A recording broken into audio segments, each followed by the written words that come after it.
Welcome back, everyone, to another episode of Team Building Tips with Dan Talbot. We'll be right back with Dan's episode for this week, but we do want to say thanks to our podcast partners, Global Community of Women in High School Sports and We Coach. These are two great organizations. You really need to get involved. Go to wecoachsports.org. And for the global community, go to globalcommunityofwomeninsports.org. Once again, two great organizations. Get involved, help support women's sports.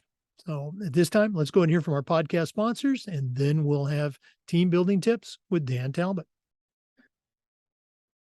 We want to say thanks to Final Forms, the industry leader in registration, but there's so much more than that. Go to Final Forms and find out how they can help your stakeholders with things like mobile accessibility. They've got reminders for parents about policies and physicals and all the forms that come with athletics. For your coaches, Final Forms can help with attendance and communication and even certification management. And for athletic directors, Final Forms can help you with rosters, with eligibility, and all the forms that come across your desk. You know, it's time for you to talk to a team that's walked in your shoes. To take the next steps, go to finalforms.com/Jake. That's finalforms.com/Jake to get started with Final Forms. We also want to say thanks to Hometown Ticketing. Go to hometownticketing.com and see how they've become the leading digital ticketing provider to schools and colleges. At hometownticketing.com, they're going to show you how to set up and sell your tickets online. They'll show you how to scan the attendees and collect your revenue. And every step of the way, you're going to have a dedicated client success manager that's providing hands-on support. Hometown Ticketing will also show you how to set up tickets for things like school dances, theater performances, music concerts, even graduation. Go to hometownticketing.com and start selling tickets digitally. We also want to say thanks to Athletic Surveys by Lifetrack. Go to athleticsurveys.com and see how they can help you set up an easy and affordable way to collect comprehensive data to evaluate and improve your entire athletic program. At my school, we used surveys for just about everything, for coaches, for kids, for teachers, even for parents. And the information that came back on these surveys was almost always overwhelmingly positive, and it'll be the same for you. But those surveys also allow that squeaky wheel parent to vent, and sometimes they'll share a small problem that you can address and keep it from turning into a big problem because you didn't know about it, because you didn't do a survey. If you've never used a survey to take the pulse of your parents or your student athletes, you're really missing out. Talk to the folks at athleticsurveys.com and let them help you take your athletic program from good to great. We also want to say thanks to Gipper.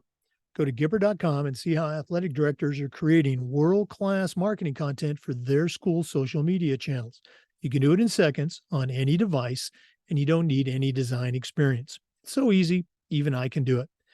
Go to Gipper.com, tell them you heard about it on the podcast, and use the podcast code ADPOD10, that's ADPOD10, and get 10% off. Gipper.com. Create custom branded content for your school's social media channel. We also want to say thanks to Sideline Interactive. Their indoor scoring tables and video boards not only generate income for your department, but they also create the ultimate game day experience for your student athletes. Go to sidelineinteractive.com and schedule a live web demo to see their tables and boards in action. You can also email them at sales@sidelineinteractive.com. See exactly what their fantastic products can do for you. That's sales@sidelineinteractive.com. We also want to say thanks to Vital Signs Wall of Fame. You know, they're on a mission to bring your school's legacy to life. They've got a variety of interactive, touchscreen video consoles and an entire library of templates to help recognize the athletic achievements of your students, both past and present.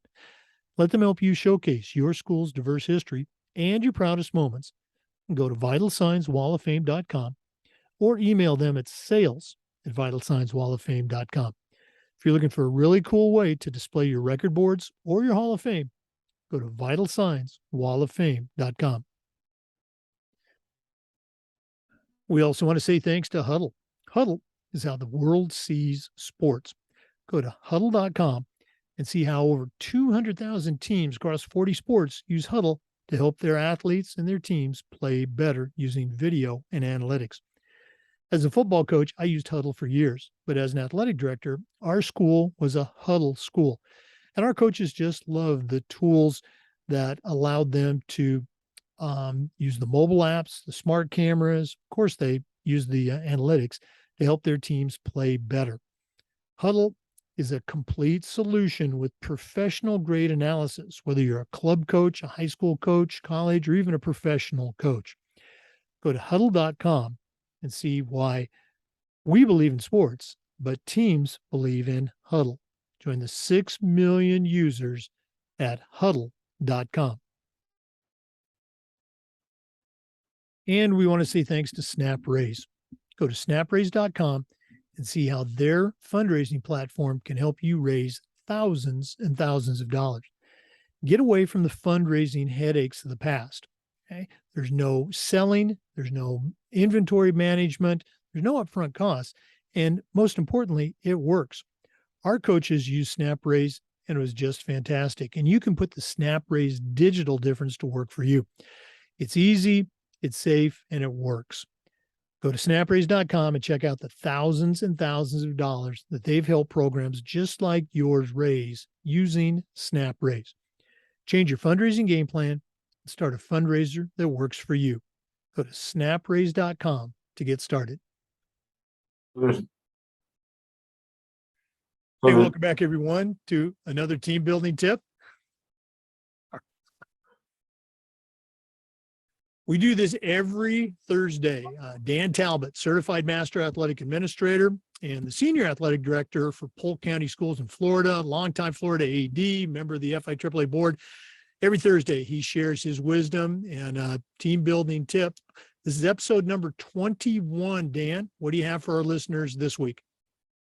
Well, I know we talked about this before with Title IX, but one of the things that we have to be careful of is keeping an eye on our female student athletes and what sports are growing in your area, what sports are declining in your area, and does your state association offer any sports that you currently don't that you think your female student athletes would be interested in? That's one thing we do is, obviously it's the 50th year of Title IX, which is a fantastic thing. And, I'm fortunate enough to have an assistant county athletic director that is a female, and which is super important for me and our female student athletes in the district to see a female at one of the highest levels of athletic administration being a female, which is obviously a story for another day because, I enjoy talking to female athletic directors just to hear their insights because it is a man-dominated world, unfortunately. But it's always good to hear them. But as an athletic director, we have to do a lot of things because there's a lot of outside distractions that catch the attention of our young female student athletes that necessarily isn't sports. Boys are always going to be attracted to sports and some girls are, depending on how they're raised. But, one thing we like to do is nominate our female student athletes for Athlete of the Week or Athlete of the Month, showcase them on Twitter in our schools, make sure to point to recognize them in a positive manner because let's face it, anytime you turn on TV, it's something negative. And if you're not promoting the positive as an athletic administrator, you've got some serious work to do because our society just wants the negative. So we're trying to promote our female student athletes, whether it's, female athlete of the month, female athlete of the week, showcasing a female student athlete. Some schools in our county will interview a female student athlete about their experiences and all the positive benefits that it comes from being a female student athlete. And we're actually bringing in November to talk to all our girls basketball team, a former student athlete and Olympian talk about, to our female student athletes, the importance of being a female student athlete, and those benefits that come with it and all the great things she's accomplished. And we feel it's important for our young female student athletes to have role models. But one thing we did is, looking at the decline, I think some of the, Florida is very different because the whole state's considered open enrollment. And it's one of those situations where you literally can't go to a middle school and promote your program, because even though that middle school is right next door, every kid from that middle school is coming to your high school. Well, in Florida, that kid has the right to go to any high school he wants because we're open enrollment for any reason. And which has caused, I think, a huge decline in our participation for especially female student athletes, because we can't go in there and sell the program. I mean, how are you going to get people involved in your program if you can't go out and sell your program? So we have to basically showcase as much as we can, while we're in school, once we get those kids in the hallway, which we're already behind. But the one thing that we did is we looked at our declining numbers. Obviously, we're promoting it, trying to get them out. But we also realized that the Florida High School Athletic Association, offers girls flag football, and that's a sport we don't offer. And they offer beach volleyball, and that's another sport that we don't offer in our county. So, end of last year, we did a survey, and we found out there was a lot of interest in those two particular female sports. So what we did is went to the school board and requested that we add those sports for particular reasons, and we did. And so we're excited to, start beach volleyball in the spring here in Polk County and start girls flag football, which we're excited about. And obviously, that's going to pose some challenges because our next door neighbor in Hillsborough County is probably the mecca, for girls flag football. So we're going to, obviously we have a bar to chase to get to that level, but we're going to put, all our efforts in there to make our female sports just as important as boys sports. There's no different in Polk County. We want to showcase our female student athletes because we've got some unbelievable ones. I mean, we have a girl that's won the state championship as an 8th grader. She's won the state championship again as a 9th grader. We've had a 9th and 10th grader win the hurdles at the state meet in the 100. So our female athletes are doing some wonderful things in Polk County, and we got to take advantage of that and promote that. But if you're having a decline, you need to find out why. Sometimes when you have a community coach, they're not on campus, so it's really hard for them to recruit in the hallways, because let's face it, a lot of coaches are in the hallway. I mean, every football coach sees a kid that's taller than him or bigger than him. He's going out his way to, I would, not in a bad way, but bully him to come out for football, especially, those bigger kids that we see, like, how come we don't play football? You need to play football. You need to play football. Come out for football. Just give it a chance. Come out one day. And coaches like that just believe if they get the kid out there one time that they'll have such a great experience, they won't leave. And with you having a community coach, that's a little bit difficult, but you should be doing that as well as an athletic director. Hey, do you play girls basketball? Oh man, you should meet Coach so-and-so.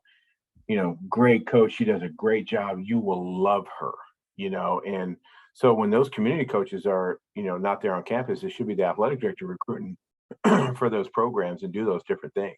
Because, let's face it, there's a lot, like I said before, a lot of outside entities that are drawing, our student athletes, not only girls, away from sports. I mean, I'm fortunate enough where, our society's a mess right now. And I'm just fortunate enough I grew up in a locker room and very thankful for that, being around a locker room and those different things and being able to build relationships with, people of different color and all those different things and learn, and you only judge I only judge kids on how well they practice and how hard they practice. And, if I had to run more because of them, then I had feelings about it, obviously, for those things. Other than that,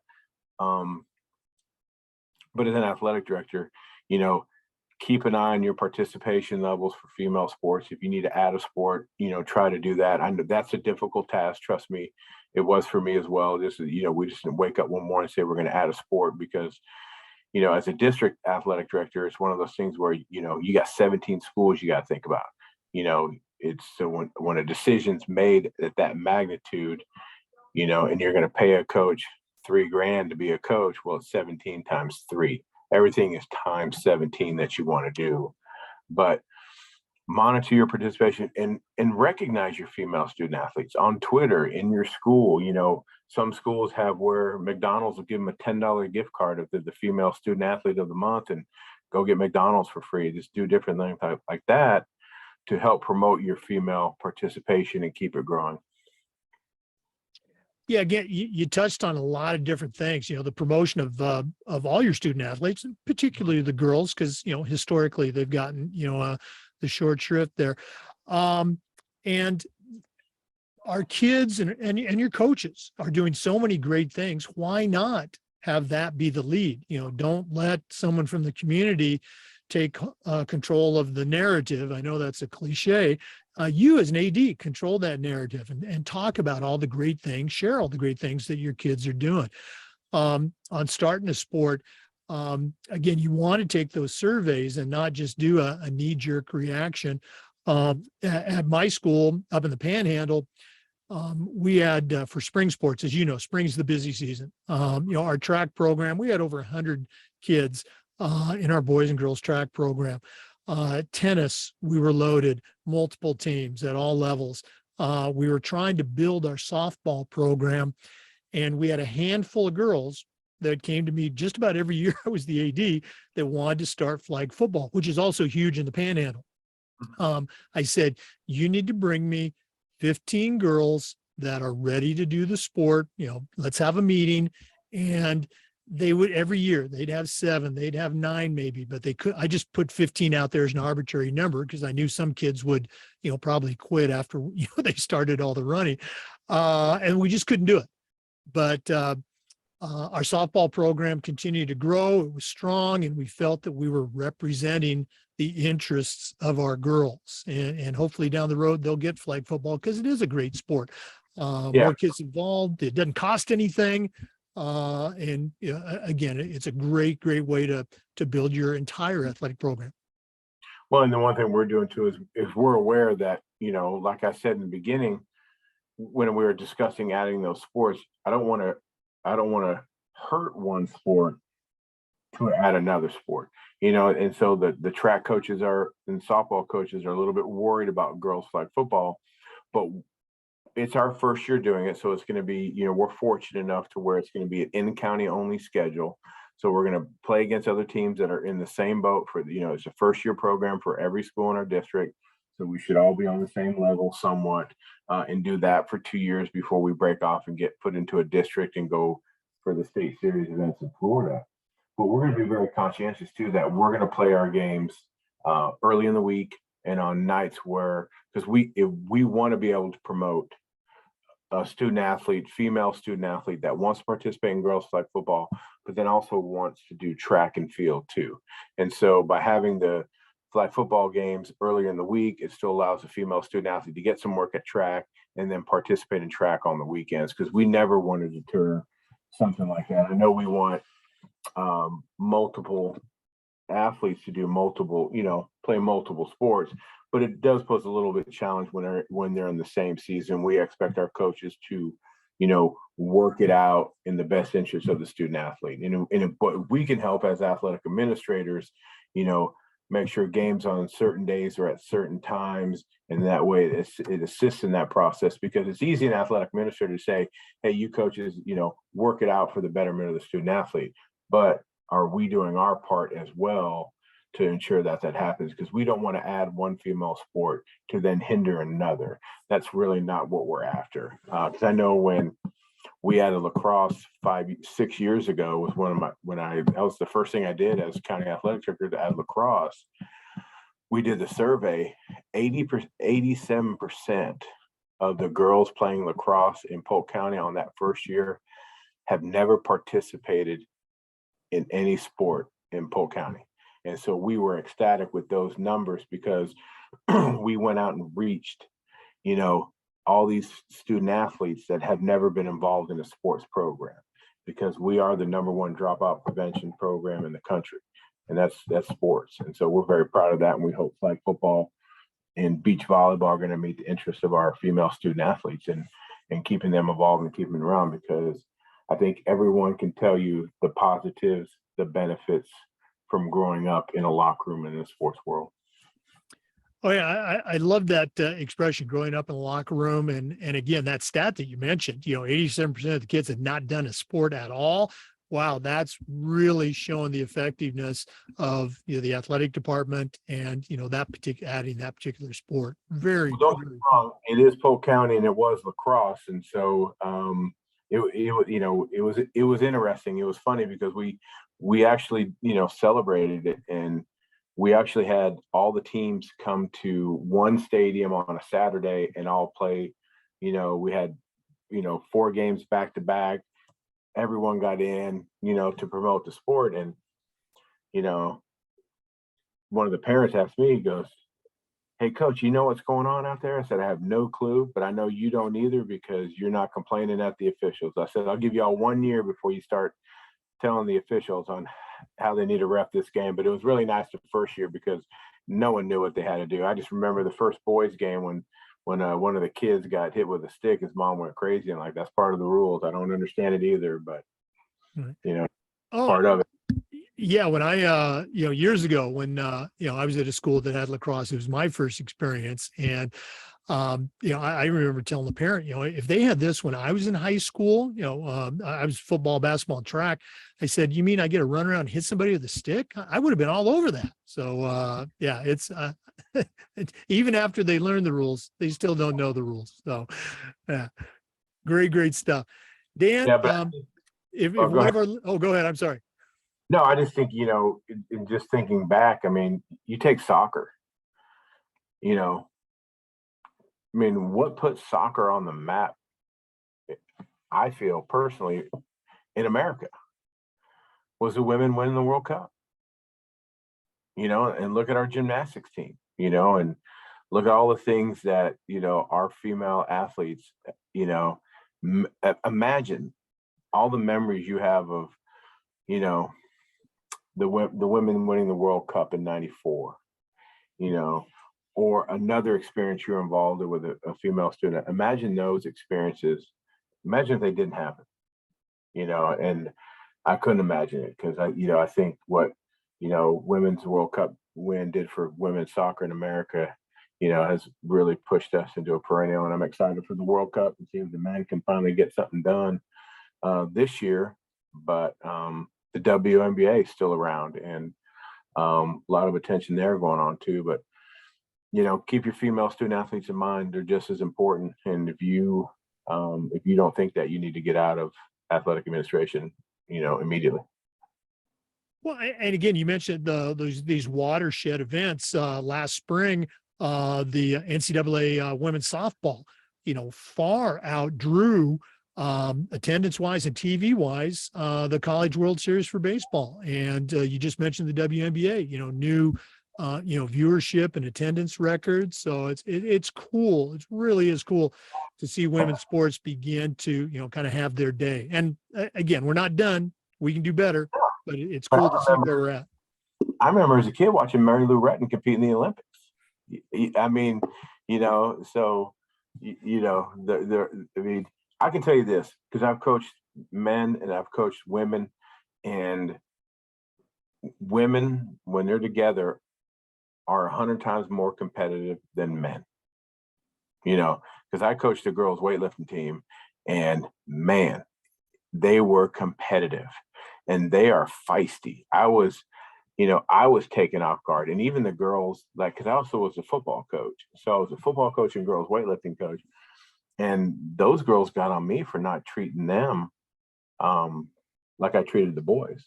And I go, "You want me to coach you?" I said, "Absolutely." I said, "Well, be careful what you wish for."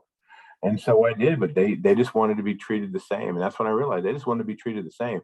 But I can tell you this, girls are more competitive and they are ruthless. So it was a great experience for me to have coached a female sport. Yeah, no, I agree 100%. I think they're ruthless, but in a very good way, very competitive way. Yes, Yeah. I mean they want to win, and it's great to see that competitive spirit because you can have some fallacies about women's sports. But I encourage you to go out and coach a women's sport. You'll see how competitive they are, and they want to win more than the boys want to win. No, absolutely. I agree 100%. Dan, it's always great connecting with you. If one of our listeners wants to reach out and connect, how can they do that? Please feel free to reach out to me on my cell phone. That number is 863-661-0647. 863-661-0647. Dan, thanks again for sharing. For our listeners, we do this every week, Tech Tuesday with Dan Talbot. All the best moving forward with the fall. And I guess we're kind of getting ready for winter sports just around the corner. Yes, we are. It's right here. Soccer's coming soon. Once again, the Zoom recordings of these interviews get uploaded to the Educational AD Podcast YouTube channel. We appreciate you listening today. Come back next week for another team building tip just about every day for the Educational AD Podcast. We'll see you next time. We want to thank our sponsors for their support of the podcast. Gipper, go to gipper.com, start creating world-class marketing content for your school's social media channel. That's gipper.com. Want to say thanks to Sideline Interactive. Go to sidelineinteractive.com. Check out their indoor scoring tables and video boards. Go to sidelineinteractive.com or email them at sales@sidelineinteractive.com. See what their fantastic products can do for you. We also want to say thanks to Huddle.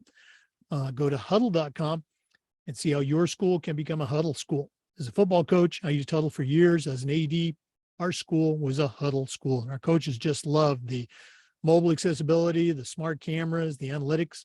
Go to huddle.com and help your athletes, your teams, your coaches perform better. That's huddle.com.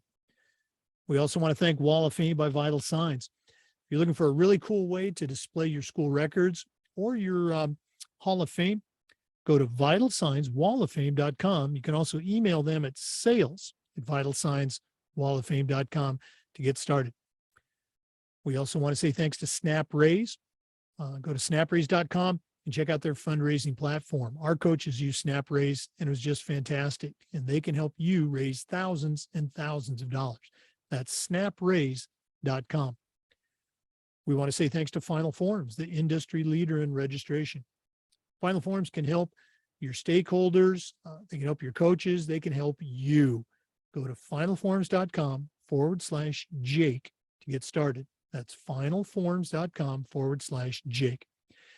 We also want to say thank you to Hometown Ticketing, the leading digital ticketing provider to schools and colleges. Go to hometownticketing.com and start selling tickets digitally for games, for dances, for school plays, for everything. That's hometownticketing.com. And we want to say thanks to Athletic Surveys by LifeTrack. If you've never used a survey to take the pulse of your parents or your student athletes, you're really missing out. Go to athleticsurveys.com or email them at info@athleticsurveys.com to get started. If you've never used a survey to take the pulse of your parents or your student athletes, you're really missing out. Go to athleticsurveys.com and start mining all of that data for your school. Thanks again for listening. Come back next week for another team building tip. We'll see you next time on the Educational AD Podcast. Have a great day.